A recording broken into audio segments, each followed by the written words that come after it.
Hey, what's up, guys? Welcome to PBnJ. This is John, and I'm here with Brian. We're going to talk about NFL football. What's up, Brian? Hey, how's it going?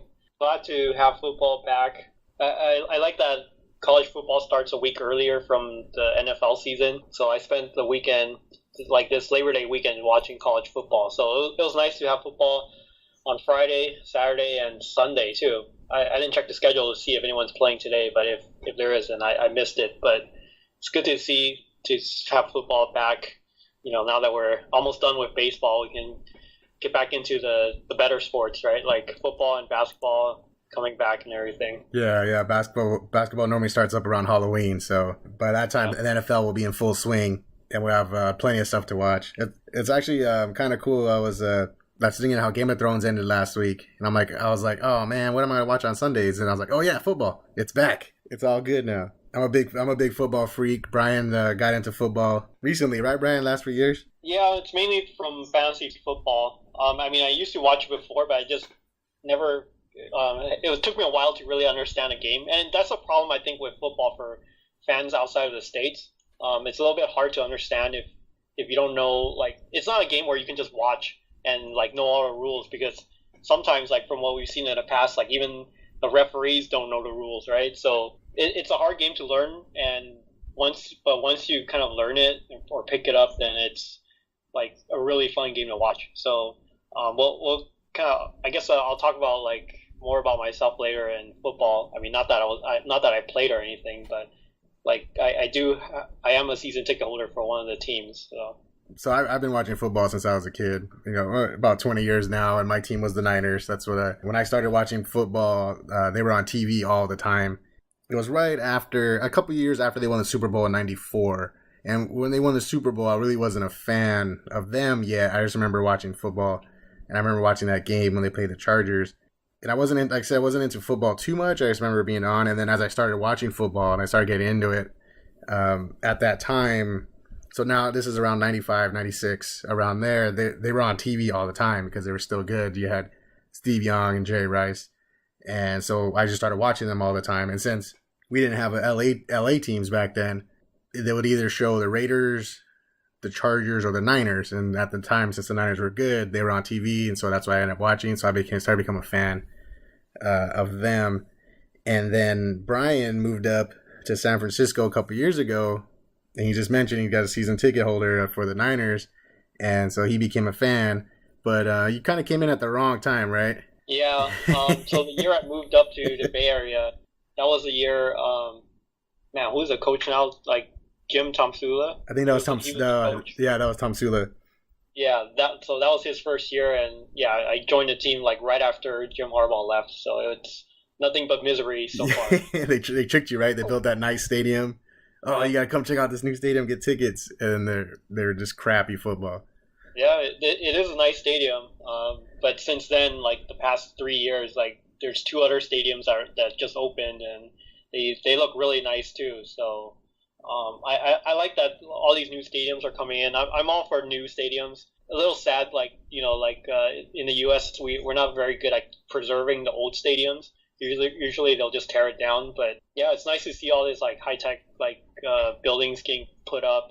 Really nice design, and pretty much like if you build a stadium, you'll host a Super Bowl within the next 5 years. So I guess that's one of the reasons to do it. Yeah, and for those of you who haven't checked out the Niners stadium, Levi Stadium, it's really nice. It's like Brian said, it's super modern. And then being up in Silicon Valley, they make sure that your tech will work there. So their Wi-Fi is really, really strong. You can connect your tablet if you're there watching keeping track of your fantasy football scores. You can connect your phone, and the Wi-Fi is strong enough for almost 100,000 people. And I haven't had a problem with it yet. When I was there, the times I've been there, I try to get up at least one game a season. So far, it's worked just fine for me. And they have great food. They have like pulled pork restaurants. They have seafood restaurants, because it's up in Frisco, right, Brian? It's got to be a little bougie. Yeah. So now, like this year, they even brought in some local food trucks too. So they're always adding new stuff to it. Like they listen to the fans, and this year they've done a lot of stuff. Well, I guess if we're going to talk about the Niners, like one of the recent things they did, which I saw the last preseason game I went to, the one against the LA Chargers, they put up a lot of banners, in the walkway. Where last year it was empty, it was bare.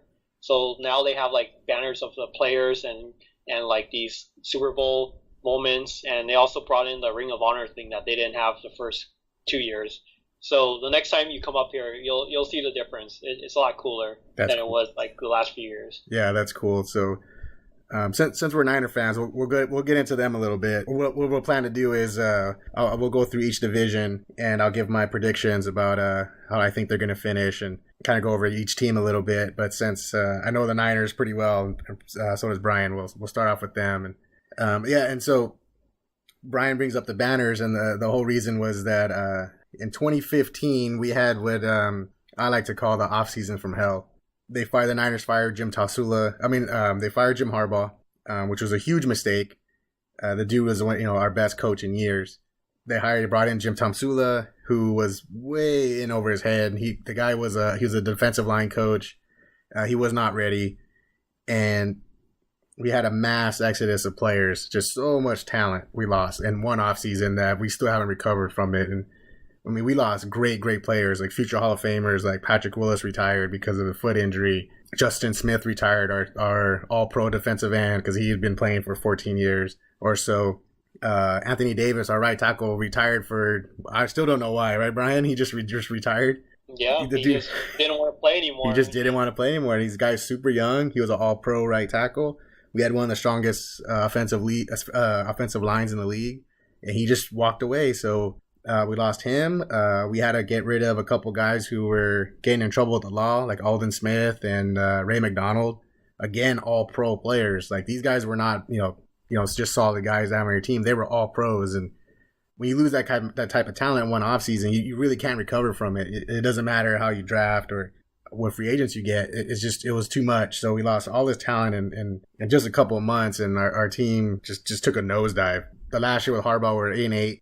Not great, but I think a lot of it was a lot of what helped to that was we already knew beforehand that Harbaugh they weren't gonna bring him back, and that caused a lot of distractions and chaos in the organization. And we had just gone, we had made it to the NFC Championship the game before. I want to say 11-5 or 12-4, and with all that chaos, we would drop down to 8-8. They fired Harbaugh. We lost all these players and quickly went down. I think it went to 5. Was it 5-11 with Tomsula? Yeah. 5-11. Yeah, 5-11. It was brutal to watch. It was, like I said, Tomsula wasn't ready yet. We didn't have an NFL caliber offense. We didn't have, calling plays and stuff. Like, we just didn't know. You can just see that they didn't know what they were doing. And once the team had some adversity, it just fell apart. So they fired him after 1 year, and then brought in Chip Kelly last year. I didn't think it was going to be able to get worse, and it did. We only won 2 games, and it was bad football. Really, it was hard to watch. Yeah, so I watched. I went to all the home games, and and even the open practice that they had before the season started, and during the practice they looked pretty bad. I told you right away after the practice, they're going to be 2-14 this year, and they did. Right? Yeah, they were so bad. And then when during the games, when they're on offense, you probably see this on TV or when you were there at the game, the offense would turn to the sideline to look at the coaches, and then they'll hold up signs like it's a college game, and it just looked really stupid. And they want a fast-paced game, but the whole offense would just turn their heads. It just looked really stupid. I don't know if you remember seeing any of that. Oh yeah. They were calling it the meerkat offense. Because everyone would come back and look back like a meerkat. And I didn't know that. Yeah, they're teasing. Exactly what it was. So. Yep, and that was Chip Kelly's offense, and he's proven to be not a NFL quality coach. He brought his offense from college, and it's not working. He bombed out in Philadelphia, bombed out with us, and he wants to run this really high-paced offense, and in college it's fine because you have a 100-player roster, so you can just keep throwing dudes out there so they won't get tired, and that doesn't work in the NFL. We only got 50 guys. Half of it is on offense, so it doesn't work, and we also are, and then just our talent was not meant for it. We just didn't have the talent, and he tried to run the offense anyway, and it just failed miserably, and our defense was just trash. I think we're pretty much dead last in every category. they were left out there like 40 minutes a game, pretty much. Yeah, and so our defense wasn't good to begin with, and then they were left out there for 40 minutes, and so then they would just get exhausted, and it was terrible. We only beat one team. We only beat the Rams. We beat them twice, and that's it. We fired a coach again, and this time we cleaned house. Right? They fired the GM, Trent Baalke, who was terrible. The guy couldn't draft offensive players to save his life. His defensive guys were pretty good. Eric Reed, Jimmy Ward, DeForest Buckner, Eric Armstead, Navarro Bowman. It was just his offense. He couldn't draft an offensive player. His life depended on it. And fired him. And yeah. And the joke about him up here in the radio is that he's the sports radio is that he only draft guys with like torn ACLs. Yeah, like, that's the big joke. Yeah. For some reason, every single year he would draft a guy. Who I understand that in theory, right? A guy is an all-pro, or he's coming out of college. He's an all-star player. Looks like he's gonna be a great pro, and then he tears his ACL or gets injured in college, so his value drops. Instead of being a first-round pick, he drops like a third or fourth-round pick, and so you take him in the fourth or fifth round, hoping that when he gets healthy, you have this first-round pick caliber player. But he did it like 4 or 5 times, and none of them worked, right? None of them came back and to be this great player, but he kept doing it. And I know one of the final straws was last year. He did it again. The third round, he drafted Will Redmond, who was coming off a torn ACL, and everyone was like, "Dude, again?" And he was like, "No, I swear this time he's going to be ready for camp. I promise you, he'll be ready for camp." And he wasn't.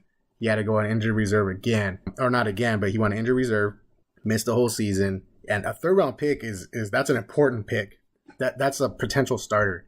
You can't just be wasting third round picks like that. He missed a year, and then we ended up releasing him last week. I think on Saturday, he didn't make our final 53, so there was a wasted third round pick because of Baalke.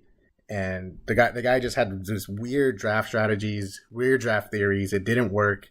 Like I said, Brian, you got to hear all the local radio guys and their opinions way more than I did. I'm in Southern California, so they weren't talking about him. Down here, they were talking more about the Raiders or the Chargers.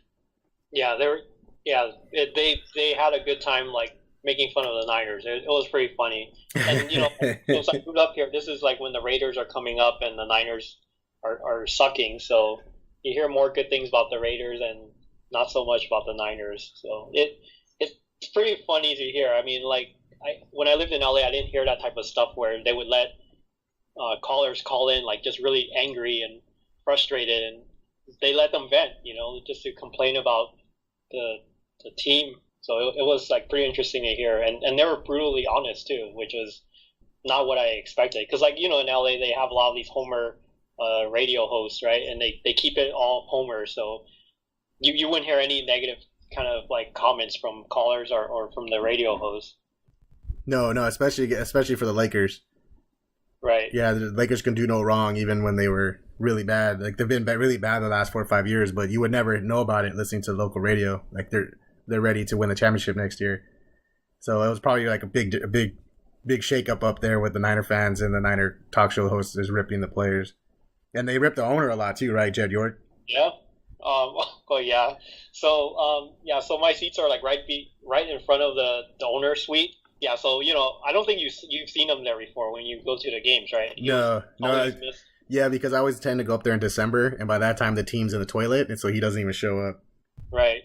Yeah, so you gotta be here. I don't think it'll be as bad this year because the team has they look like they're heading in the right direction, but it was pretty funny seeing the crowd like near us just turning around and yelling stuff at them. So that's entertaining, right? Like.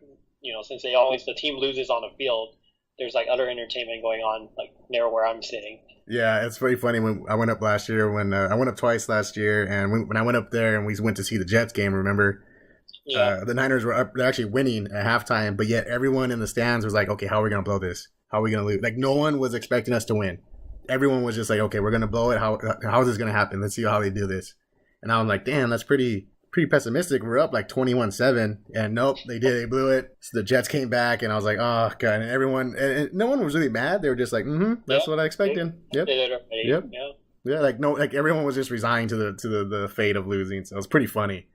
And when they had the banners, the people flying banners overhead, talking about firing Jed York and to hold himself accountable and stuff. It's pretty funny. And so it's like the reason why they trash on Jed York was a few years ago there was a power struggle between Harbaugh, our coach, who was an amazing head coach, and Trent Baalke, the GM. They didn't get along. One of them had to go, and York picked Baalke. He basically backed the wrong horse. They fire Harbaugh, and what does Harbaugh do? He goes to Michigan in college and turns them into one of the best teams in the league. So the dude knows what he's doing. I don't care if he's kind of crazy. You just deal with it. I mean, the craziest coach is probably Bill Belichick, and they let him have full reign because the dude knows what he's doing. Same thing with Harbaugh, except, our owner got involved and thought, no, he's crazy. We don't need him. We can win with any coach.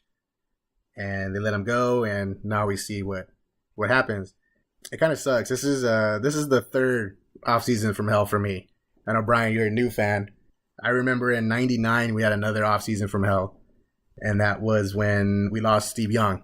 He got a concussion playing the Cardinals, and that ended his career, and that just wrecked our team for a few years.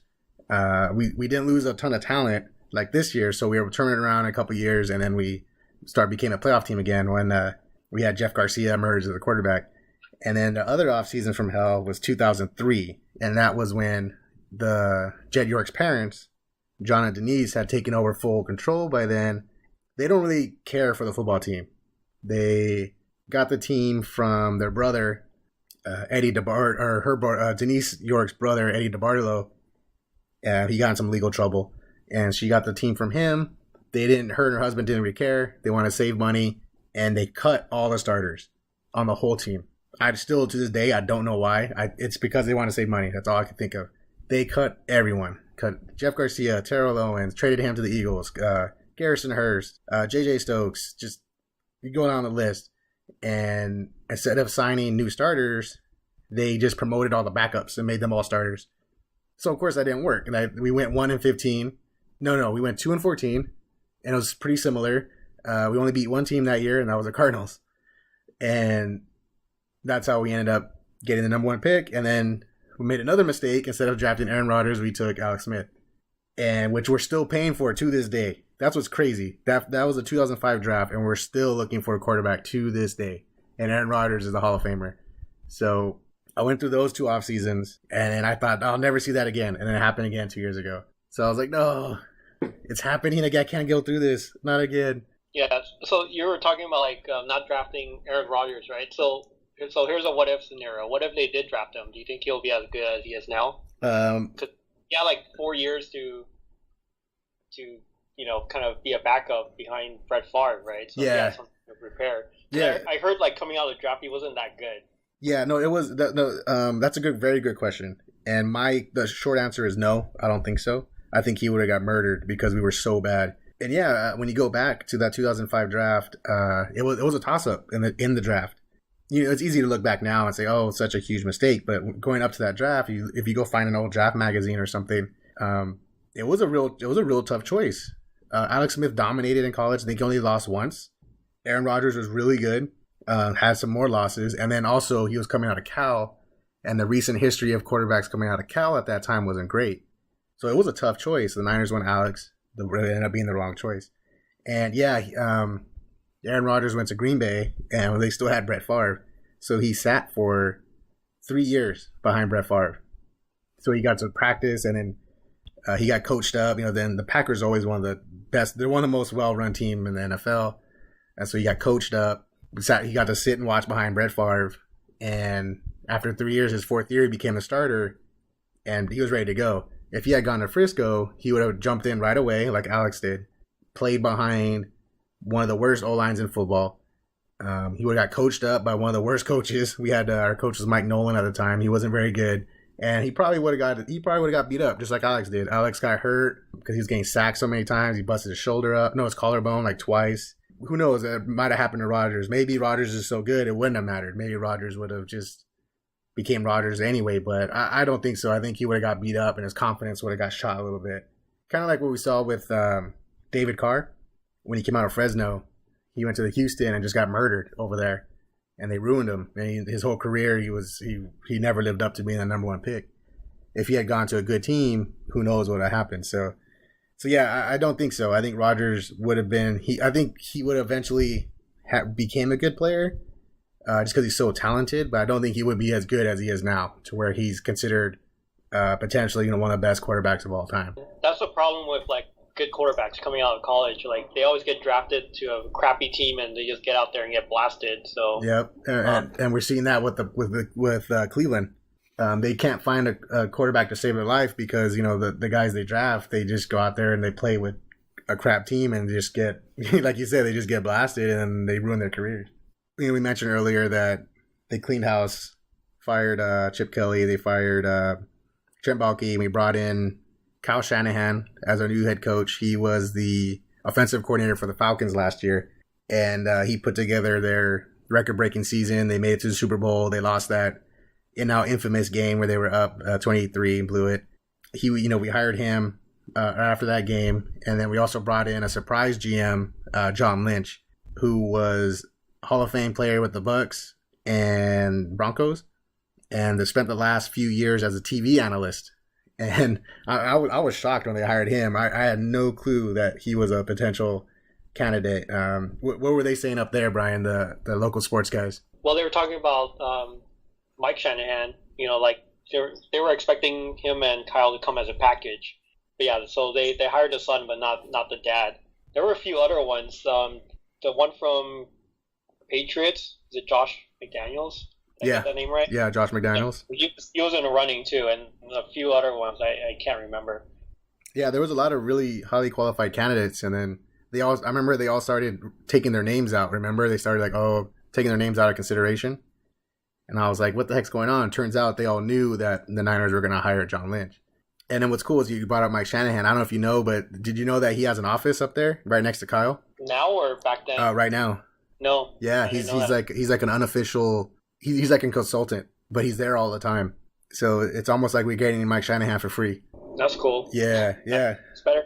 Yeah, because Lynch is pretty good with talking to the media, not like Baalke. So yeah, Baalke was like a piece of wood up there, huh? Yeah, he was very hard to talk to, and everyone just There were a few times where he called into the radio station and he would just get in an argument with the radio host. that was very entertaining too. But yeah, you can see John Lynch, and he just lights the room up, huh? Like everyone's just like, John, and he's like, "What's up?" Like he's one of the guys. He's like, "What's up, guys?" And oh man, it's awesome. I'm loving what they're doing so far. We'll get into our predictions, and we'll start with the Niners. They drafted well this year. They brought in, I think, 2 possibly star defensive players in Solomon Thomas and Reuben Foster, defensive tackle and linebacker. Brought in some good coaches. I said Kyle Shanahan. Our defensive coordinator, Robert Saleh, he was on the Seattle Seahawks teams when they won the Super Bowl.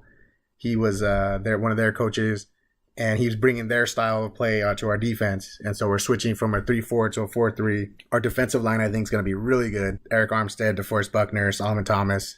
Our linebackers are probably going to be pretty good too. I think our secondary might need some work, but that's okay. We're not going to be good for a while. This year is mainly more about Kyle Shanahan and John Lynch bringing in their system, implementing their system, changing the culture. Like you said, they brought up a bunch of banners, right, of our old players and stuff. Yeah. And which is good because our last regime, for some reason, they just weren't, like, they didn't mention the older players. Like you said, they brought in the Ring of Honor. They didn't have a Ring of Honor. They have the museum at the stadium, which is cool, but I'm glad that they're reaching out and getting the old players to come in. And I know recently they had at practice, right? Jerry Rice was out there running routes with the other receivers. Yeah. And Steve Young. Well, even before they would have them to come out, like, to bring out the ball or stuff like that, but it was very brief. But they didn't. I don't think they worked with the team. Like they would just make an appearance at the games, but they're not that involved with the team itself. So yeah, like what you're saying now, like they're more involved to bring them in to at least talk to the players or share some knowledge that the to the current players. Yeah, I read something. Eric Reed, our strong safety, said that he was talking to Steve Young, and Steve Young told him that he always made sure to have the coach's game plan a day early than everyone else, so he had another day to prepare. And Eric Reed thought that was a great idea, so now he's doing that with his defensive coaches. And I'm like, that's amazing that you brought in this Hall of Famer, and he's already teaching the young guys without even trying. I do think the Niners they're going in the right direction. This year, though, I do think they'll be better than last year. I think our defense will probably be strong. Our offense, though, it still needs a lot of work. Our quarterback is Brian Hoyer. He's a journeyman quarterback. He knows Kyle Shanahan's offense from when they worked together in Cleveland. So he'll be just a serviceable guy. He's going to be a bridge guy. The Niners didn't like any of the quarterbacks in this year's draft, so they're going to wait for someone next year, maybe Sam Darnold from USC, Josh Allen, who had that huge comeback yesterday for UCLA, guys like that. That's probably who we're going to be looking for next year. You know, we brought in Pierre Garçon, Marquise Goodwin at receiver. They'll be better. It'll be an upgrade for sure. Carlos Hyde is still there. So far, looking great in camp. But I don't see the offense lighting it up. I don't see them turning into the Falcons. I would say the Niners, for me, if we get a couple early breaks, in the season, we could win 5 to 6 games. We play the Colts. Andrew Luck is out. We play the Cowboys. We don't know what's going to happen with Ezekiel Elliott. So we might be able to get an upset here and there. But I would say 5 or 6 games in the NFC West, which will put us at third. What do you think, Brian? I think they're better than the Rams. So I would put them third as well. But I also see them winning like 5 or 6 games. But I wouldn't be surprised if they end up winning 7 or 8. I mean, that would be nice, but they would have to steal those games. Right. Realistically, I think they could win like 5 of them. Right. Yeah, 5 sounds good. They're going in the right direction, and who knows? They might start clicking at the end of the year. We do have talented coaches, and I think our schedule softens up at the end of the year, so we might be able to sneak a couple more in there.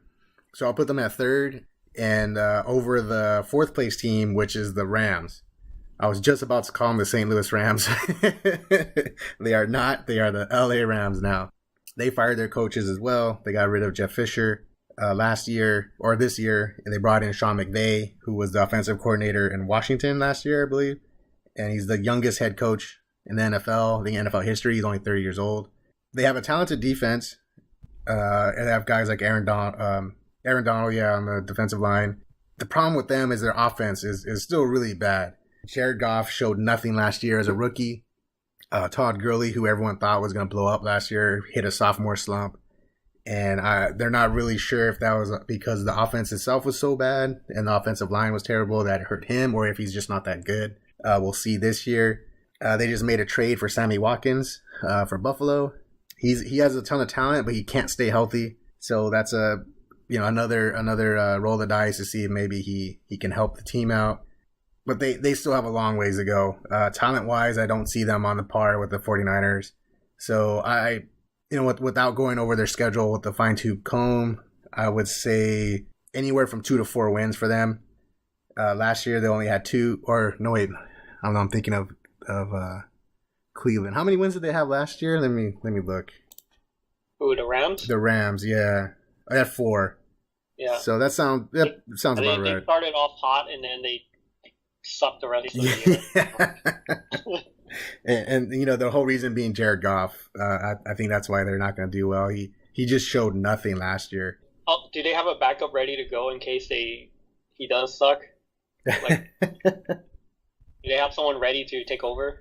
Or they didn't plan for a backup? I don't think they did. I think they're going to roll with let me look at the roster right here, but I think they're just going to roll with the backup is Sean Mannion, another just journeyman guy. He's only his 3rd year, but that's it. So if they ride or die with Jared Goff, pretty much. If Jared Goff doesn't take a big step forward, with these new weapons like Sammy Watkins and Robert Woods, they're just going to be right back at the bottom again. I mean, I don't see it. Like, based on what I saw on Hard Knocks last year, like, the guy didn't even know how to run a lot of the basic stuff. Yeah. He had everything. And that offense was really, really basic. That was another offense that wasn't pro level. And now they're bringing in Sean McVay, who brings a really high level offense in there. So I don't know. And like I said, their defense is talented. The defense alone will probably keep them in a couple games. The guys like Alec Ogletree is there. I think he's a linebacker. You still have Robert Quinn, defensive end. Michael Brockers, defensive tackle. Aaron Donald is still holding out. That's another kind of red flag. He skipped the whole preseason. He wants a new deal, and it's looking like that may go into the regular season. If they have any games without him, they're really in trouble. He's one of the best He's a top 5 defensive player in the league. So if they have any games without him, that's really going to hurt. So I have the Rams. I have them coming in last place in the NFC West at about 2 to 4 games. Yeah, I'm there with you. About from 2 to 4.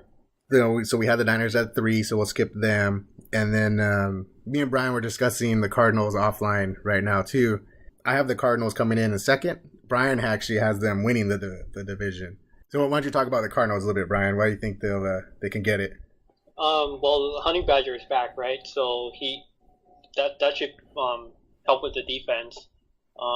You reminded me that their Carson Palmer's hurt, so that might be a problem. I forget if they still. What's the name of the backup quarterback that they have? The Cardinals? Yeah. Drew Stanton. Yeah, because I think he played against the Niners last year, or I might have gotten the team mixed up, but that guy did not look good at all. So the backup, I mean. Right.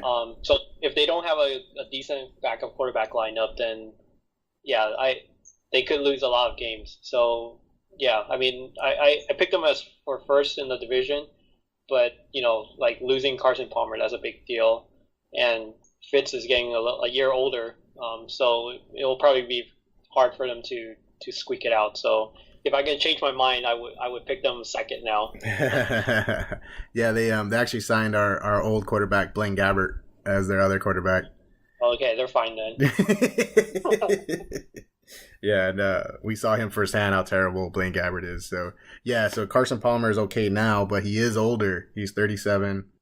He's been in the league 15 years. So if he gets hurt again, they're in trouble. We saw last year the offense falls apart. They do have an elite running back in David Johnson. For all you fantasy guys out there, he's the number 1 pick this year. He's amazing. Larry Fitzgerald, like you said, he's still good. He's the same thing. He's getting up there in age, 14 years. So the offense, when it's clicking, it's really good. It's a really good offense to go along with the defense, which has been good for years now. That's always been one of the top defenses in the league. So, and like you said, with them getting a Honey Badger back, and then they also signed our old safety Antoine Bethea to go along with guys like Deion Buchanan, Robert Kimdichie, Chandler Jones is awesome. If their offense can just keep pace with their defense, they have a chance to win the division. I only have them at second because of Carson Palmer's health. I'm not sure if he can make it through the year. And then if anything happens to him, like we said, that's it for them. So last year they because of the injury, they went to the record was 7-8-1. They're better than that. They're way more talented, way better. They have a great coach in Bruce Arians. So everyone's back, everyone's healthy. Carson makes it through the year. I put them at 10-11 wins this season, and I'll be second behind Seattle. Yeah, I'll give them like 8 or 9. And then that brings us to the Seahawks, who I have winning the division. They're still good. Losing Eddie Lacy Marshawn Lynch really hurt them last year. I don't think they were ready. I don't think they expected that much of a fall off in the offense. But because of the lack of the run game, it elevated Russell Wilson into the next level of quarterback. He really stepped up. His passing was way improved, and their offense changed. It went from being run-based to pass-based. And so I think with off-season, with this new style of play, I think they'll be just fine. Their defense is still one of the top in the league. They didn't lose anyone important. There was some trade chatter with Richard Sherman, and that never went anywhere. So the Legion of Boom is still there. They still have guys like Bobby Wagner, Michael Bennett. I still have them winning. I wouldn't say easily. I wouldn't say that they're going to run away with the division. I think they'll get 4 wins against the Rams and Niners pretty easy. Again, depending on Carson Palmer and the Cardinals, they can win at least 1 against them, probably at home. The home field advantage kind of seems to be going away. They used to be pretty much unbeatable, right? If you went to Seattle, you lost. Like, that was it. They seem to be kind of losing that a little bit. But we'll see what happens with this year with their new offense. Like I said, last year they lost Marshawn, and I think they thought, we'll be just fine. We have other guys, and it didn't work. It hurt them. So that I'm pretty sure this year Pete Carroll is a great coach, so he'll adjust and get guys like Jimmy Graham more involved. They have Doug Baldwin, who's been one of the most underrated receivers. He's consistently good, so I think I still have them winning the division. 10 to 12 wins is what I have for them over the Cardinals. Yeah, again, same here. Since they're like the division they're in, it's pretty easy. Like they get 4 wins automatically off the Rams and the Niners. So it should be yeah. So they're already almost halfway there just by beating those two teams. Yeah, and the team is still pretty good. Like they upgraded. I mean, it's not upgrade, but they replaced Marshawn with like Eddie Lacy. I mean, if he doesn't balloon again, or he doesn't get hurt. But yeah, the team is pretty much intact. Like there was some drama last year with the team, but I think that they can get through it this year. Yeah, they really just didn't lose anyone that important from last year. They didn't lose one of their star guys. Everyone's back. So yeah, I think they've been one of the best teams in the league for the last 5 years now. So I think they'll be just fine. That was the NFC West. Seahawks, Cardinals, Niners, and Rams is how we have it. So we'll move up to the NFC South, and this division is tough to call because there are potentially 3 really good teams in the Falcons, Bucks, and Panthers, and 1 maybe good team in the Saints. So for me, I'm going to start at the bottom. I'll put the Saints at the bottom. Offensively, this is always one of the best teams because of Drew Brees. Another older guy, he's like 38, but he's like Tom Brady style. Those dudes, it doesn't matter how old they are, they just ball out every year and will single-handedly win you games. Drew Brees throws out 5,000-yard seasons like it's nothing. Always one of the best in the league, and I think he always gets forgotten. Everybody always talks about the best quarterbacks in the league. They bring up Rodgers and Brady, and they always forget about Drew Brees. But the dude's money. He's been money since he's been there, Super Bowl champion. And this year they kind of I don't want to say reloaded on offense, but they added some weapons. They brought in Adrian Peterson, who we'll see how much he has left in the tank, but him and Ingram are going to form the backfield duo. They brought in Ted Ginn for receiver. Willie Snead, who actually just got hit with a 3-game suspension, but having them, and then with Michael Thomas, who was a rookie last year, who came on really strong at the end of the year, strong enough that they were able to let or trade Brandon Cooks to New England. I had Michael Thomas in fantasy. Man, that guy's real deal. So their offense is going to be way up there with any team in the league. However, it's the defense that's going to hold them back. They've been struggling on defense for years. They just can't seem to get it going. They brought in guys hoping to help fix the defense, and nothing's really stuck. Like they brought in Jarius Byrd a couple years ago. They gave him a mega deal. He didn't live up. They drafted guys like Kenny Vaccaro, another safety, really didn't live up, and so yeah, their defense is really what's holding them back. Unfortunately, that's not good in this division. You have 3 really, really good quarterbacks, MVPs in Cam Newton and Matt Ryan, and also a rising star in Jameis Winston. So that's in any of all the divisions to have a bad defense, this is not the one. So because of that, their record last year was 7-9, probably around the same, maybe even drop 1 or 2 more games because I think the Bucks are gonna take a step forward. So I have the Saints in 4th place. I'll say anywhere. I'll say 6 to 8, somewhere in there, which normally is not bad, but this division, I don't think that's gonna be good enough, and that'll put them down at 4. What do you think about the Saints, Brian? Yeah, so win wise, I agree with you again. Yeah, like last year, I was, whenever they're on TV, I noticed that they always have to outscore the other team. Like if they give the ball back to the other team, they'll lose points for sure. It's almost certain. Right? Yeah. So they have to have like these shootouts where they have to score like 35 to 40 something plus per game, and then the opponent would have something similar because they're just that bad.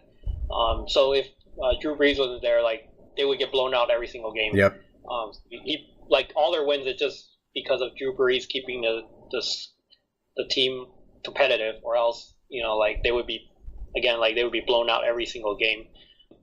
Yeah, so I mean, it sounds like you mentioned that they reloaded on offense, but defense, like I don't know any of the big names that really signed there. So I think we're going to continue seeing the same thing as last year. And again, like with another aging quarterback, like Drew Brees is another year older, so we'll see how he does this year. We'll see if he starts to have a decline or not. Yeah, and they're in the same boat as the Cardinals. If he goes down, that's it. They don't have any. Their backup's Chase Daniel, who's actually one of the better backups in the league.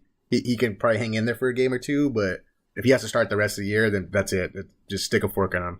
Yeah, and like you said, every single game is a high-scoring, fast-paced. Whoever scores last is going to win, and you can't win like that in the NFL. You have to be able to put another team get stops and put the other team away, and they just can't because their defense is so bad. I don't know how many times last year where they lost right at the end of the game because they can't stop the other team. So yeah, we have the Saints in 4th place in the NFC South, and now for the third. This is where it gets tricky because these next 3 teams are all really good, and I can see any of the 3 winning the division. I'll put the Panthers at 3rd, but I still think they're going to have a good record. I think their record is going to be up there, like with 9-10 wins. And if they were in a division like the NFC North or the NFC West, they might even win it. But this division is just so good. Cam Newton took a step back last year. He was banged up the whole year. He never played healthy. But we just saw 2 years ago, he has MVP season. The guy's unstoppable when he's healthy. So the team recognized he needed help on offense. I don't think they want him rushing the ball as much as he was the year before when he was setting records. And if you had him in fantasy 2 years ago, oh man, that was the best thing ever. That dude was dropping 40 points a game, no problem. They don't really want him doing that, rushing so much, getting the hits. So they went out and they drafted Christian McCaffrey. They drafted another receiver in the let me see what's his name, Curtis Samuel. Brought back Jonathan Stewart. I think their offense is going to be another. I think it'll be like it was a few years ago. They also have Greg Olsen, the tight end, who's consistently one of the best tight ends in the league. Their defense is also good. They have guys like Thomas Davis is still there. He's been there forever. Luke Kuechly is a baller. Captain Motherling's been there for a long time. Just a good, solid defense. They actually brought back Julius Peppers, which is kind of funny. So he'll finish out his career there. So the team is a well-balanced. It's a good team. Like I said, if they were in another division, they'd probably win. There'd be a few divisions they would win. Just being in this division is going to be tough. So I'll put them at 9-10 wins around there, fighting for a playoff spot. What do you think, Brian?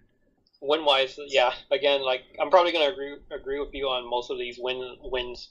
I don't know if I would put them 3rd though, so I might put them 2nd. And I'll tell you who the 1st and 3rd is later. So one person you forgot on offense is Kelvin Benjamin, right? He's coming back from his ACL injury. Yeah, yep, Kelvin.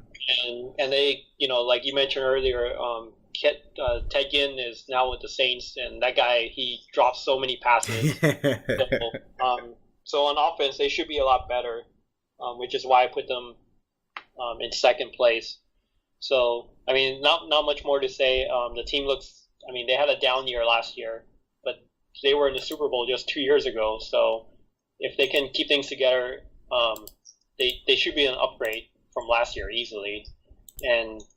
But yeah, they're in a very tough division this season. So we'll see how it plays out. I almost feel like putting an asterisk, 3rd asterisk. Don't, it could change. And the 2nd place team, who you probably have in 3rd, is Tampa. Yep. Yeah, and I can totally believe that too, because they're a young team. They're one of these teams that are up and coming, super young. Jameis Winston, the star quarterback, he's only in his 3rd year. Mike Evans, their star wide receiver, he's only in his 4th year. They were just really young, but they have so much talent. They went out and got O.J. Howard in the 1st round this year. Big athletic tight end, which they were missing, and the other tight end is good. Cameron Brate, he came on strong last year too. The guy's a touchdown machine. They have weapons. And they went and got Deshaun Jackson from Washington. They're adding a speed element that they were missing. Vincent Jackson got old, so really it was they just had Mike Evans last year, and the other teams were able to double triple team him. And they're not going to be able to this year with Deshaun being there, and they still have Doug Martin. He'll be suspended the first 3 games of the year. But watching the preseason games, he looks great. He lost a lot of weight. He had some problems last year with some substances, and he seems to have gotten that under control. And so once he comes back in week 4, that's another weapon. Their defense, I think, is going to take a step forward this year too. Again, another young defensive team. And last year they had their moments. They would look great, and the next week they would look bad, and they're going back and forth. So I think this year they'll take a step forward, be more consistent. They just signed a safety, TJ Ward, an all-pro safety from the Broncos. The Broncos cut him yesterday. They cut him yesterday afternoon, and by yesterday evening, he was already on the Bucs. So the Bucs didn't mess around. They went out and grabbed him. So teaming him with guys like Gerald McCoy, who's been there for a few years now and one of the best D tackles in the league. They brought in Brent Grimes, all-pro corner. He'll help solidify the secondary. And they have rising stars, Quan Alexander and Levante David on defense. And so I think this defense is going to take a step forward this year, which will help the offense. The offense won't be on the field so much. They're able to take a break. And watching Hard Knocks this year, you can see that Jameis Winston's real deal. This guy, he has star written all over him. The guy's a leader. Because of that, it's kind of a risky pick at 2 because they could just, because they are young, they might be experiencing just some more growing pains and might not advance as much as I think they will. But I'm going to put them at 2. Just so much talent on that team. Again, their records might be similar to Carolina. They can win 9-10 games. It's going to be that close in this division. So Tampa, I have it 2. Brian, I'm guessing you probably have them at 3. Yeah, I have them at 3. So I'm just going to talk more about the having them on Hard Knocks. Like I enjoy watching this season. Like I like that they focus more on the star players this year versus seeing guys get cut, which is something I don't really enjoy watching. So yeah, kind of awkward, huh? Yeah, it's like these guys and then they show their family, and then later on they get cut, and then they don't talk about them anymore. So they're just left on the streets, and at least even the kicker, they show the Aguaya, right? He gets cut, and then the next day the Bears pick him up. I don't know why, but they needed a kicker. Yeah, it's good to see having the 2 wide receivers like Mike Evans and Deshaun Jackson. I think they'll work very well together. Last season, like you said, they would just double, triple team Mike Evans. And you went to the Niners game with your brother, right? Who's a Bucs fan. Yeah, my brother. Yeah. And you were saying they would just throw Jameis would just throw the pass to Mike Evans, and he would just jump over everyone. Oh my God, it was ridiculous. He would run his route and then just point up in the air like you see NBA guys when they call for an alley-oop. Yeah, he would just do that. He'd point in the air, so Jameis would throw it, and he would jump over 2 or 3 Niners, and then first down, touchdown. And I was like, God, we can't stop this guy. The guy's a monster. Yeah, he's 6'7", 6'8", so he's humongous. He's huge. He's 240, 250 pounds. The guy's a beast, man. And I remember that year in the NFL draft, I wanted the Niners to get him, but there was no way he was gonna be a top 10 pick, and at that time we were in the 20s, so there was just no way. But yeah, that guy's he's the one. He made Johnny He's the one that made Johnny Football look good in college. Yeah, I like Mike Evans, man. That guy's a freak of nature. One of my favorite young players to watch, and my brother had a great time at the game. He was dancing the whole time, man.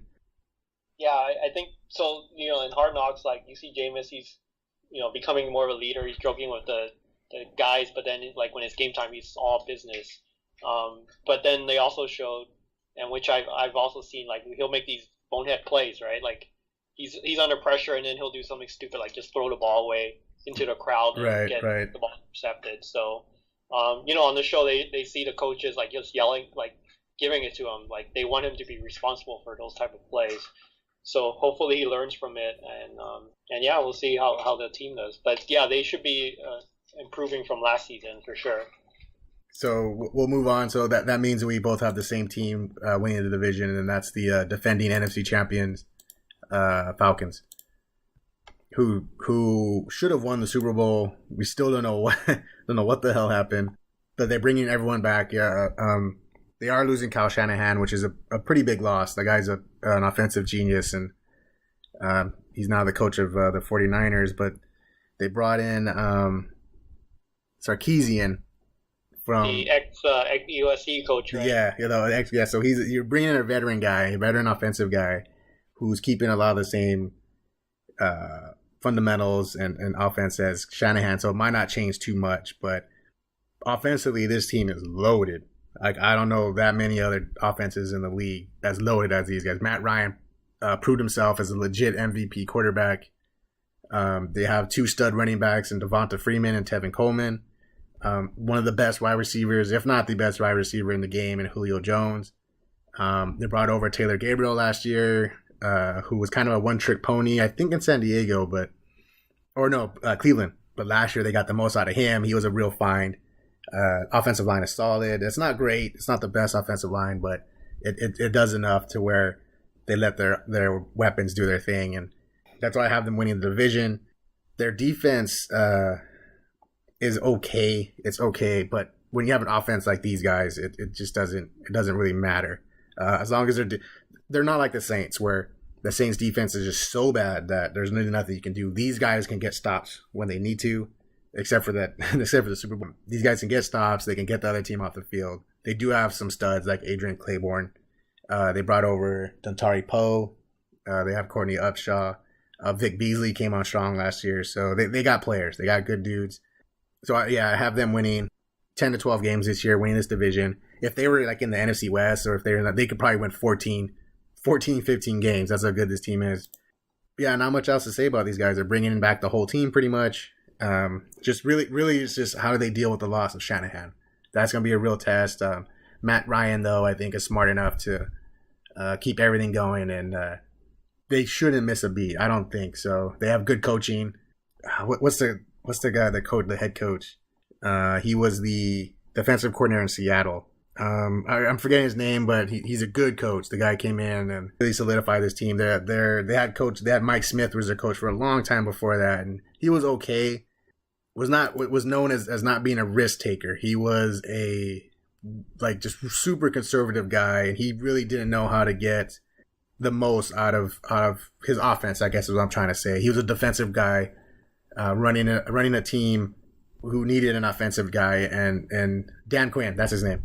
Dan Quinn came in, and he's another defensive dude, but he gave full reign of the offense to Shanahan, let him run wild, and they were able to get the most out of the offense and take that next step. So it's a good coaching staff. All their great players are coming back, so I don't see them really taking a step back. So I have them winning the division, 10 to 12 games, somewhere in there. I don't know about 10 to 12. Because they have to play those other three teams, right? So if it's 10 to 12, that means they run the house, like they pretty much clean house, right? Like they win all those division games, which I don't know. I don't really see. So I think it's gonna be hard. It might be a 3-way, like 9-7 type of record thing, or 2-way. But I still think they would come out winning the division somehow. Like they'll find a way. They're moving into a new stadium, so that's pretty exciting. I don't know. Have you seen that giant falcon statue that they have outside? It looks really awesome. No, I haven't seen it. Is there an actual falcon? Really cool. Yeah, it's like a metal sculpture of a falcon. That's cool. It's really cool. That's cool. I have to check it out.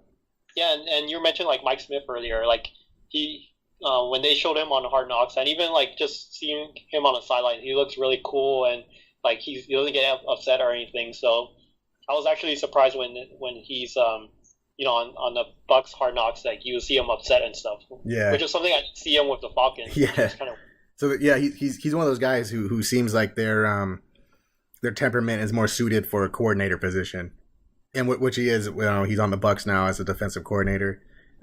But there was another guy, the coach of he was really bad. The coach of the Dolphins, Joe Philbin. He was horrible. He was an offensive coordinator for the Packers, though, and he was really good as an offensive coordinator. But his demeanor was too laid back. It was too cool. You need to get the leader in there, right? If you're the head coach, you need to be the leader of the team. Yeah, same with the Chargers coach, Turner. I forget his first name. Nope. Yeah. I know you're talking about. Yeah. Same thing. Like better as a coordinator than a head coach. Yeah, Norv Turner. Yeah. Right. So I think that when they got Dan Quinn, that he's a leader. You can see it. You can see he's the leader, and they responded to him. And I agree. My wins and losses might be too optimistic for them. I mean, these guys are going to beat each other up all year. So yeah, we can have a division winner at 9 wins or 10 wins.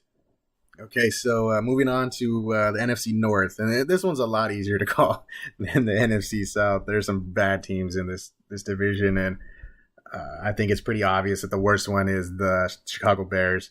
They let go of Jay Cutler, went out and signed Mike Glennon, who was the backup quarterback for the Tampa Bay the last few years.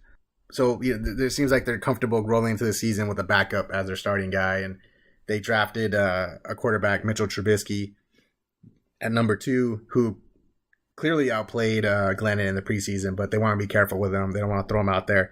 So Glennon will be running the show for a while. They also lost their top receiver from a year ago, Alshon Jeffrey. He's been their top receiver for the last 4 years, actually. He went to Philadelphia. Their next guy, Kevin White, who was their first round pick a couple years ago, can't stay healthy. I think he's only played in 4 games in 2 years. Something like that. So the guy has talent. We haven't seen it.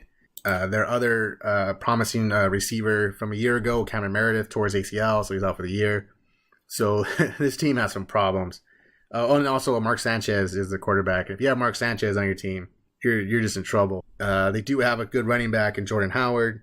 He's probably going to have to do most of the heavy lifting this year. So he's probably a good fantasy pickup. But I think that's pretty much all you can really take from this team.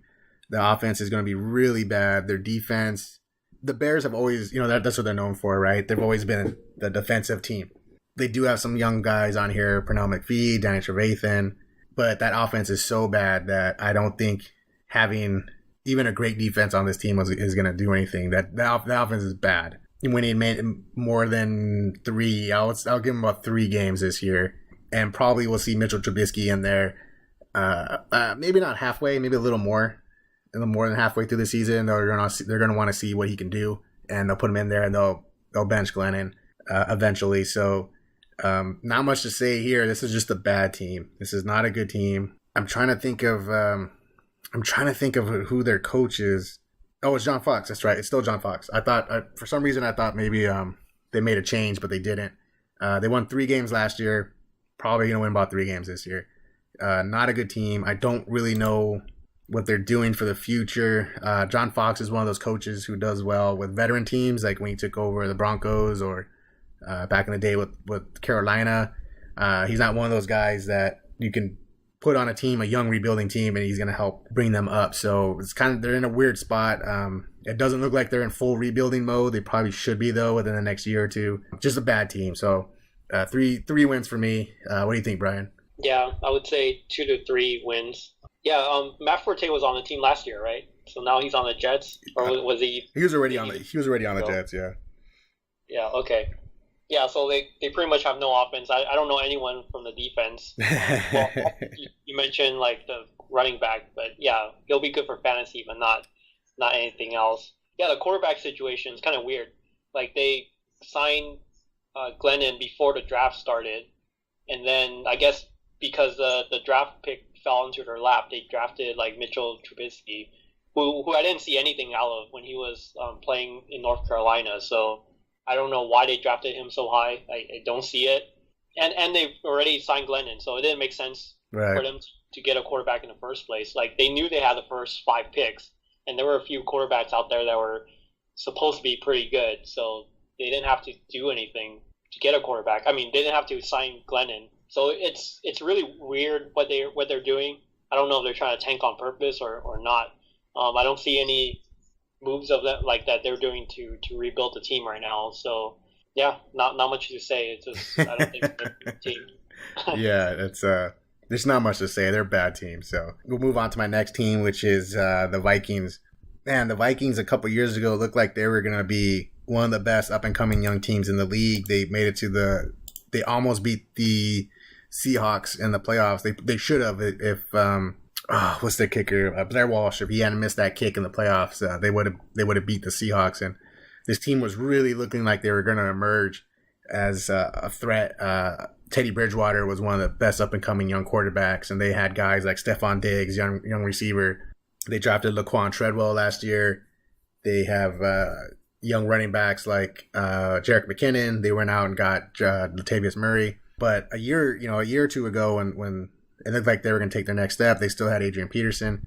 Before the season started last year, Teddy Bridgewater shredded his knee in practice, and that was 2 years ago, and he's still not ready. They actually don't know if he'll ever be ready. They're hoping he plays this year, but we don't know. He tore, I think, I want to say he's tore his ACL, MCL, LCL, and he dislocated his kneecap. So really horrible injury. He's on his last year of his deal. Doesn't look like he'll be back next year. So right before the season started, they had a trade, I think with the Rams to get Sam Bradford in there. They just needed anybody. They needed a competent quarterback who can run the offense. And he started off okay, but once the rest of the league figured him out, really hurt the team. So they still have a lot of talent. They drafted Dalvin Cook this year from Florida State. Kyle Rudolph had a kind of resurgent year last year. I think he led the team in touchdowns. Adam Thielen was a find at receiver. They brought in Michael Floyd this year, who's going to be suspended 3 or 4 games, but he's probably their most talented receiver. He was really good in Arizona a couple years, but he's been battling some alcohol and drug problems. And if he's got his head on straight, he's going to be a huge weapon for them. Their offensive line is kind of took a hit last year too. Now I think about it, but there's still a lot of talent and potential on that offense. If Sam Bradford, after spending an offseason with the team, he was able to take a step forward, this offense could be pretty good. Their defense is decent as well. They have guys like Everson Griffin, Brian Roberson, Linval Joseph. They got a star linebacker in Anthony Barr. They signed Tremaine Brock, who's our former corner. He's actually pretty good. Xavier Rhodes is one of the top corners in the league. So there's dudes there. They have potential to be really good. It's just that injury last year really was a big bump in the road.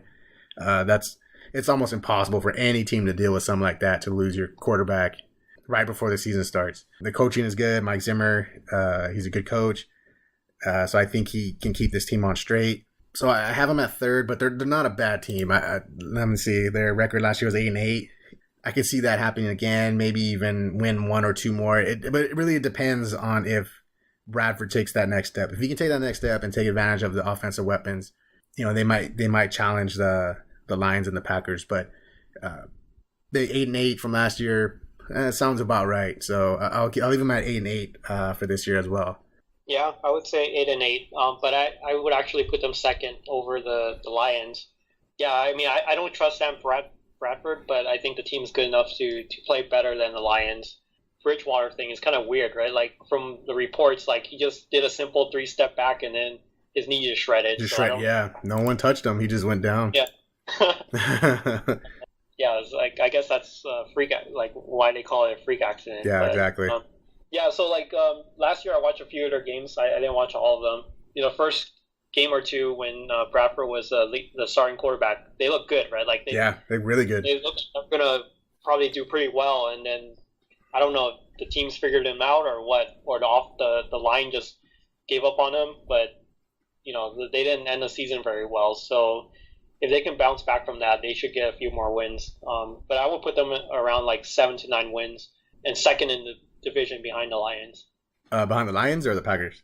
Oh, ahead of the Lions. Yeah, ahead of the Lions and behind the Packers. Yeah, I think overall their team is better than the Lions. The only reason I put the Lions at 2 is because of the quarterback. They have Matt Stafford, whereas the Vikings are banking on Bradford, who's never been able to stay healthy. And I mean, he has all the talent in the world. It was just a problem him staying healthy. So, so I give the edge to the Lions, but barely though. If they switch or flip flop from 2 to 3, I won't be shocked or anything. So we'll go with the Lions. We'll talk about them next. Brian had them at 3. I have them at 2.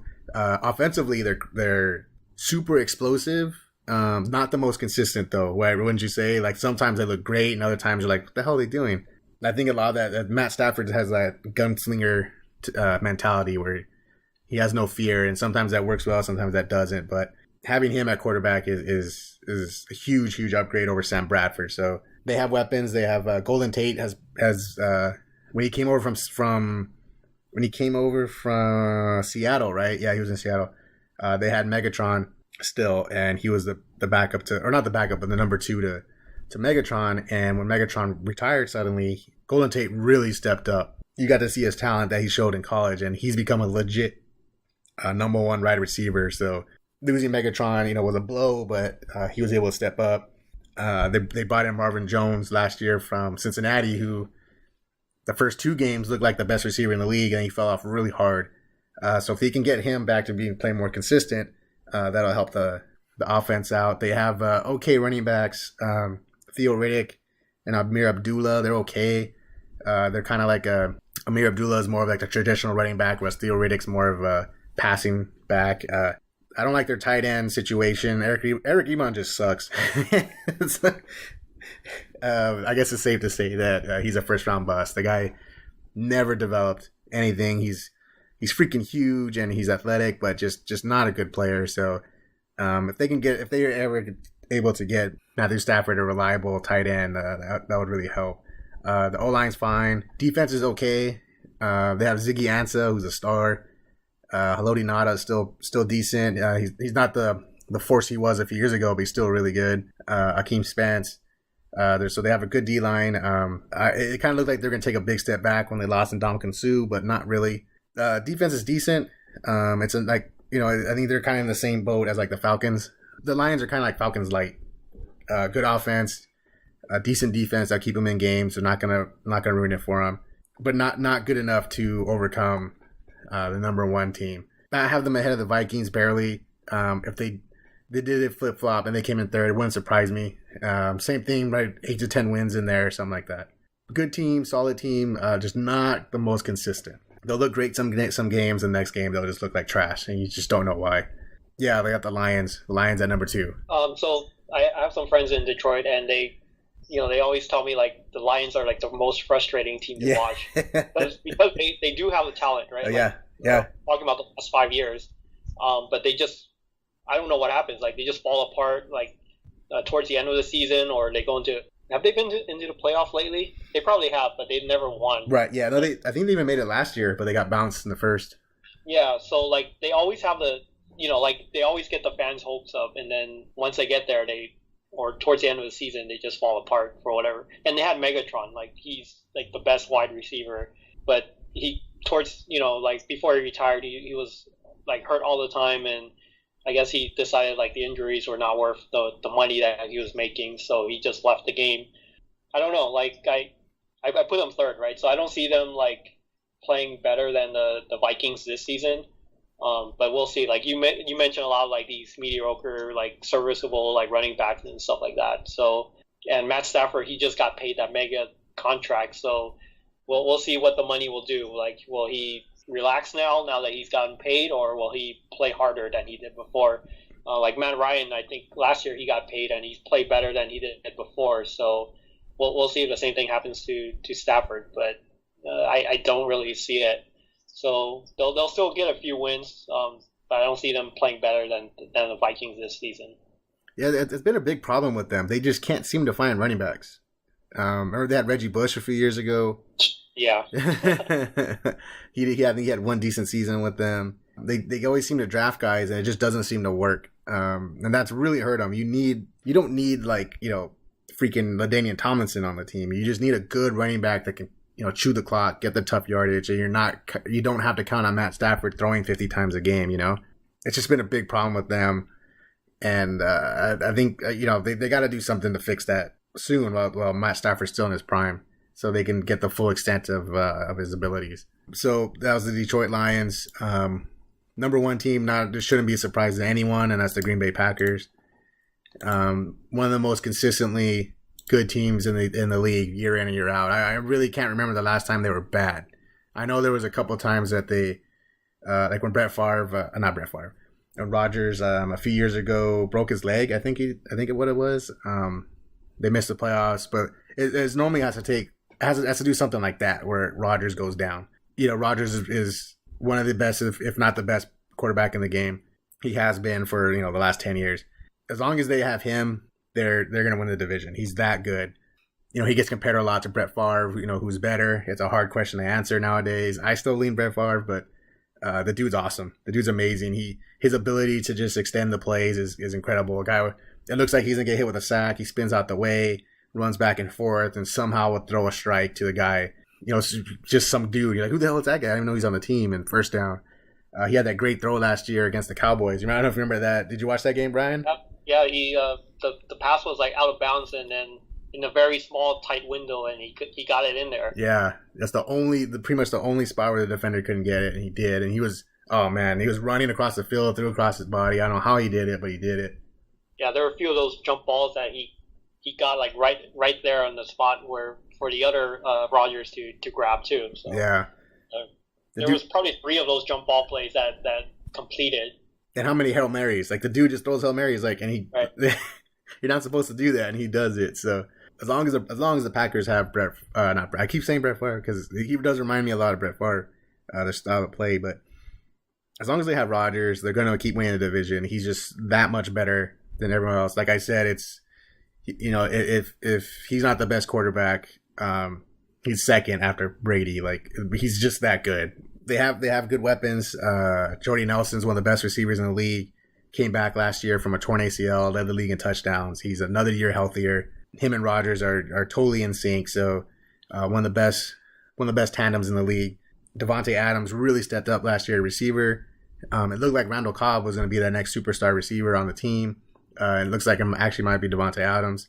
I don't know what happened to Cobb last year. I don't know if he was hurt or what, but he wasn't the same. He's normally a really good weapon. He takes passes out the backfield, plays in the slot, really versatile weapon. And I don't know what it was last year, but if he can get back to what he was, just 2 years ago, that's just another weapon on the team. The running back situation is a little tricky. Eddie Lacy was supposed to be their running back for 10 years, but the guy just had really bad weight problems, and they ended up letting him go in the offseason, and they ended up converting their wide receiver, Ty Montgomery, and made him the running back, and the dude, he fit right in. So we have a whole offseason of him playing running back, so I think he'll do better than what he did last year. And because he can catch passes so well, that's another pretty good weapon. So offensively, this is one of the top in the league. They brought in Martellus Bennett, tight end. That's one of the knocks I've had on the Packers not the last few years, a while now, is that they never seem to have a great tight end. They brought in Bennett, so he should be a big help. Defense is okay. They still have Clay Matthews. It's a good defense. It does just enough. To keep them in the game. They don't fall apart. They're okay. So they do what they need. They do what they need to do, and they get the job done. And they give Rodgers time on the sidelines. He's not in the whole game. So they have players like Morgan Burnett and Clinton Dix. They're pretty good in the backfield. Nick Perry's a good linebacker. So their defense is good enough. And when you have your offense as good as they do, you don't need a superstar defense. So I have them winning the division pretty easily. Not that the Lions and Vikings suck. It's just that these guys are on another level. So 10 to 12 wins, which pretty much seems to be their record every year anyway. So not a hard call. The Packers winning the division. Yeah. So this one's easy to call for first place. But I disagree with you about the defense. Last year they were awful. They were so bad. Like this is my brother's team. Like if he was on, he would probably talk about half an hour about the Packers. But so the defense they were so bad last year. If it wasn't for like those miracle plays by Aaron Rodgers, they would have been a lot worse than they were. But yeah, this year bringing back, like having Jordy Nelson back, it should help the offense a lot, make it even better. You mentioned the Martellus Bennett, their tight end, which is a big upgrade. Rodgers was decent, but he sucks. He's not that good, actually, as a tight end. Richard Rodgers?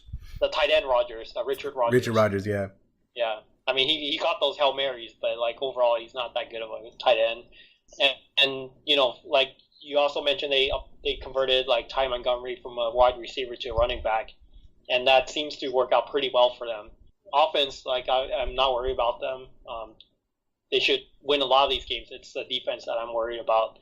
So we'll see if they clean that up this year. But yeah, for the division, it should be easy for them to sweep the division. So that division was pretty easy to rank with the teams. The next one is kind of hard. This one's kind of like the NFC South, in a little different way though. Those three teams in the NFC South are all really, really good and could all potentially be elite teams. The NFC East is they're all close together, but I don't see them as being elite. They're all very similar, and you could kind of see it in their records last year in 7 wins, 8 wins, 11 wins, and 13 wins for the Cowboys. However, there's some stuff going on there that could really affect that. I could see all 4 teams kind of flopping up and down on the rankings, and it would make total sense. So this one's a little difficult to place as well. I'll put the worst one. The 4th place would be the Eagles, I think. again, this is tough because last year they had 7 wins. They had a rookie quarterback, Carson Wentz, who started off on fire. He was like, oh, he's going to be the next great quarterback. And then he kind of cooled down, about halfway through the season. A lot of that had to do, though, was his lack of weapons. And the Eagles really made it a point to get him weapons. They totally overhauled their wide receiver core. They brought in Alshon Jeffrey from the Bears, who, when healthy, he's one of the best receivers in the league. He just has a problem staying healthy. And they got Torrey Smith from the 49ers, who's a good wide receiver, but was totally misused in San Francisco because our offense was so bad. They have a good tight end in Zach Ertz. Brent Selleck's been there forever. He's okay. They brought in LeGarrette Blount from New England to be their short yardage touchdown guy. They still have Darren Sproles, who, even though he's getting up there, he still fits that offense perfectly. And they brought in, they didn't bring him in, but they've had Wendell Smallwood.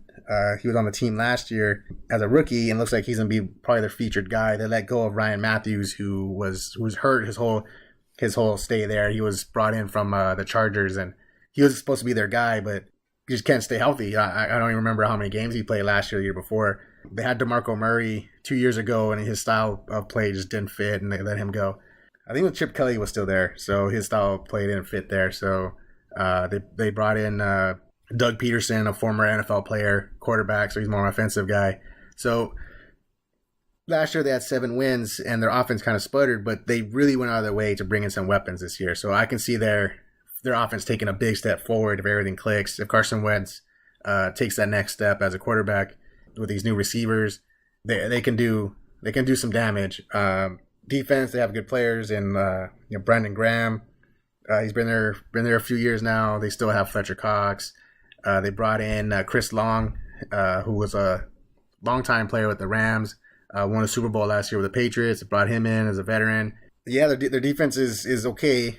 It's good enough. It's not horrendous, I don't think. I'm trying to remember. I didn't really watch that many Eagles games last year. Do you know about their defense, Brian? Or no, I don't. Yeah, they seem to just be like in the middle of the pack. Yeah, I think that's how I think they're like just a middle of the pack defense. There's nothing really great about them, but it's their offense, I think, that has the chance to be something really, really special. Again, it just depends on Carson Wentz. He's a big, strong quarterback. He can gun it. So if Alshon Jeffrey stays healthy and Carson Wentz takes that step forward, that offense can be really good. Like I said, last year they won 7 games. It's hard to say because they can win a couple more because the other teams in the division, the Redskins and the Giants, they're not world beaters. So I guess I'll leave them at 7 to 8 around there.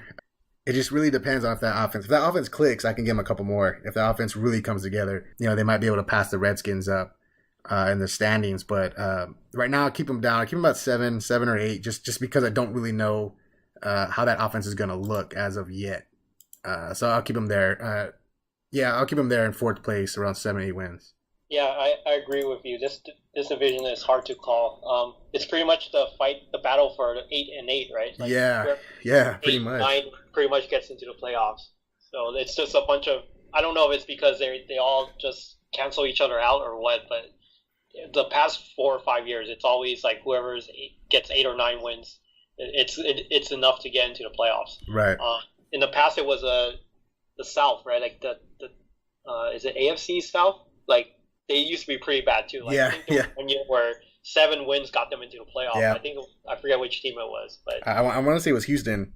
Yeah, I think so. So yeah, it's hard to call like which team will come out of this division, but with the Eagles, I don't know. It's hard for me to tell because or to comment because I don't follow the team that much. So it's but I mean, if Carson Wentz improves, then they can only get better. But I think either the Giants or the Cowboys would be the better team over them. But you hinted earlier that the Cowboys are having some issues that you'll get into. But which year do they not have any? Yeah. Issues, right? So, but they always seem to manage. So it's hard for me to put them. Like I would put them 3rd or 4th in the division. Yeah, I would say they're really close to the Redskins, which I have as 3rd. But I mean, you can flip flop both these guys, and I wouldn't really bat an eye. The Redskins, again, they have a lot of weapons on offense as well. Kirk Cousins just keeps proving people wrong. They say, oh, this year he's not going to do anything. This year's not going to do anything. And he keeps playing well every year. They brought in Terrell Pryor from Cleveland, who was their top receiver. They brought him in this year. But they lost Pierre Garçon and Deshaun Jackson. They lost their two leading receivers from last year left. Now they're banking on Terrell Pryor, the big free agent signing. They have Jamison Crowder, who was actually pretty good for them last year. I had him on a fantasy team, and he's actually pretty good. So they have a whole revamped wide receiver core. Josh Doxson was a receiver. I think they drafted him in, I don't remember if they drafted him first round last year, but he was hurt all year. So they're hoping for him to come back healthy. Jordan Reed's really good. The tight end, major health issues with him. That guy can just never stay healthy. But when he is, he's one of the best tight ends in the game. They have our old buddy Vernon Davis, solid backup over there now. Running backs, they have Rob Kelly's their lead guy. I don't know too much. I don't know how good he's going to be. He was a rookie last year, and they had Matt Jones, who kind of just flopped on his face, and he's not there anymore. So I'm still not really sure about their running game, but their passing game was pretty explosive last year. It should be again. The problem is that they lost their offensive coordinator, Mr. Chris McKay, who we mentioned. He went to the Rams, is now the head coach of the Rams. I don't really know who they got to replace him. So we'll see if that hurts them in the long run or not. Defensively, it's kind of like the same boat as the Eagles. They're just kind of there. They're the middle of a pack defense. I don't remember if they were they like that, or were they bad last year? I don't remember. I don't remember. Yeah, I think I remember more of the offense, not so much the defense. Their offense was really, really explosive, so it kind of overshadowed their defense. So yeah, same thing. We're talking with the Eagles is that they could either be the fourth team, they can be the third team, they can be the second team. We just don't really know. They're all kind of muddled in there together. So last year they won 8 games, but they had a tie, so they were 8-7-1. A tie is probably not going to happen again. So 8-8, 9-10. That's kind of where I see them at. If Kirk Cousins has another strong year with those weapons, those new receivers, that offense will be high scoring again. So be enough to win some games and keep them in the playoff hunt.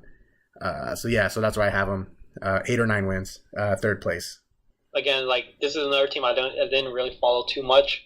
My only comment is I hope Kirk Cousins tanks this year. So the Niners can consider paying him a boatload of money just to bring him over next year. Yeah. A lot of talk of that since Kyle Shanahan was a former coach of the Redskins, and him and Kirk Cousins are boys. So a lot of people are saying, or they're theorizing that after the year, Kirk Cousins, he's only playing on a franchise tag, so he'll be a free agent in a year. He might go to San Francisco. It would cost them a lot of money, like Brian said. So he's hoping he doesn't play too well. That way we get him on the cheap. Yeah, get him on a cheap or get someone else, not him. Right. So the second to place team is I have them at second. Yeah, they could potentially win the division depending on what happens with the Cowboys, but we'll get to that in a second. But the Giants, they still have Eli Manning, who's still he's still good enough. He's not what he was when they won the Super Bowls, but he's still good. They have Odell Beckham, who's become who pretty much shot right out of the gates and became one of the best receivers in the league. So having those two together is really reignited this team. They were kind of on a slump. They were slumping a few years ago. Getting Odell in there reinvigorated the offense and made them a threat again. They brought in Brandon Marshall. We'll see how that works. Brandon Marshall, when healthy, is one of the best receivers, but he is getting up there in age. He seems to have slowed down the last couple of years, but it does give them a big red zone target, which is what they've been missing. And he doesn't have to be the top guy with OBJ in there, so I think he'll do just fine. They have Sterling Shepard, up and coming receiver. I think he's injured right now, but I don't think he's going to miss that much time. The O-line is okay. What makes this team, what gets them, for me anyway, to a step above Washington and Philadelphia is that they do have a good defense.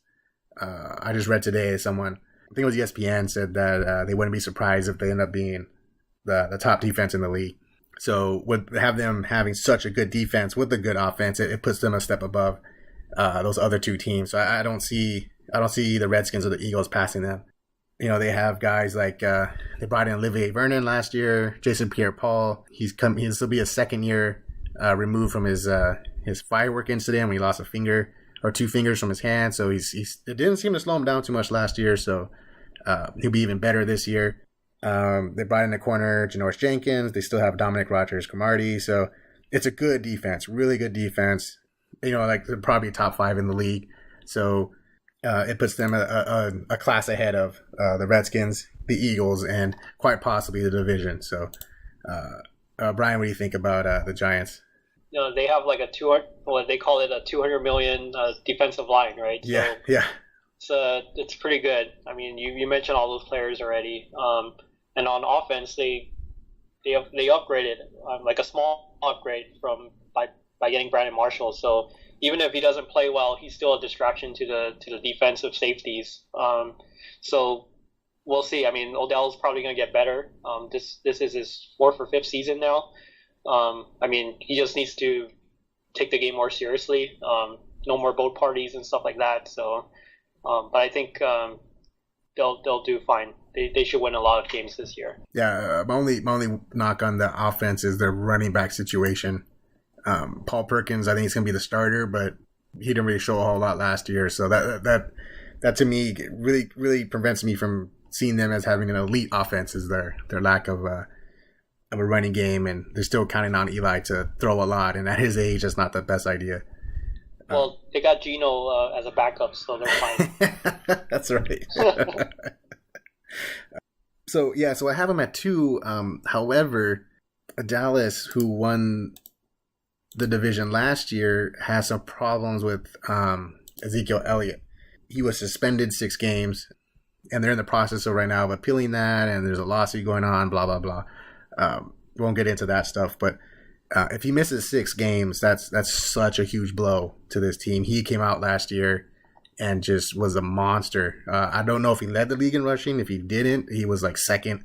The dude was amazing. So losing him is a huge blow if he's gone for 6 games. And their record last year was 13-3. You take out Zeke, you take him out for 6 games. I mean, they can lose all 6 games. I mean, that's how important this guy is. So it really depends on him. If he plays this year, the whole year, I mean, they can win, 12 games.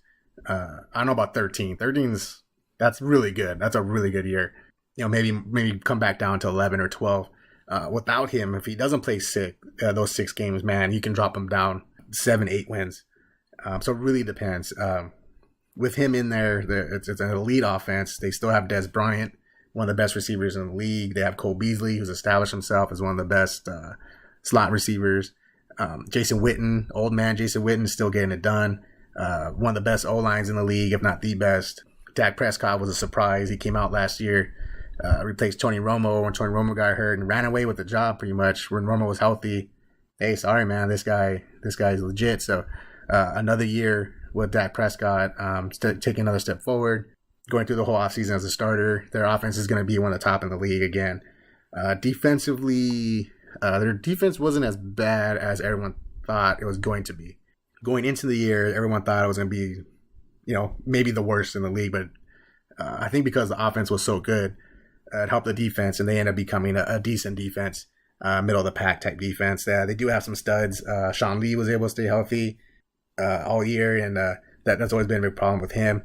They brought in a rookie this year, Taco Charlton, be that defensive end. They haven't had a defensive end for a long time. They brought in what's that dude, Greg Hardy, and he had legal problems and he wasn't able to play. So Tyrone Crawford's good on the D-line. So there's good players on that team, and they were able to step up last year. They became a decent defense. It wasn't horrible, but so really it comes down to Ezekiel Elliott. If he plays all year, this is an elite Super Bowl favorite team. Their offense will be top 5.